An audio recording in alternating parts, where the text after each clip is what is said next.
দায়িত্বে রয়েছে ডক্টর জি নুরুল আজম, দাপ্তরিক রাষ্ট্রীয় ফুটবল একাডেমির এবং উপদেষ্টা হিসেবে দায়িত্ব পালন করে যাচ্ছেন। একসাথে 4 জন খেলোয়াড় আমাদের প্রিয় মুজিবুর রহমান নজিব, তিনি কিন্তু আসছেন আজকে ডক্টর নাম সহ যারা কাজকর্মীতে আসছেন হৃদয় স্পন্দন থেকে আমাদের সম্মানিত প্রধান অতিথি মহোদয়ের পক্ষ থেকে তাদেরকে স্বাগত এবং অভিনন্দন জানাচ্ছি। অভিনন্দন জানাচ্ছি প্রিয় গাইবান্ধা থেকে টিম ম্যানেজার জনাব আল্লাহ আব্দুল হামিদ, যথারীতি তিনি লিখেন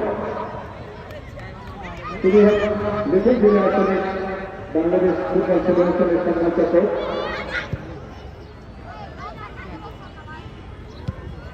সে দেখুন আমাদের অত্যন্ত প্রিয় মানুষ, অনেকদিন যাবত দেশের দায়িত্ব পালনের কাছে আক্রমণে সমস্ত ঠান্ডা মাথায় ইরানের ঠিকানার ভুলমারের মতো খুব সুন্দর করে সৃষ্টি করলে আক্রমণে যাওয়ার চেষ্টা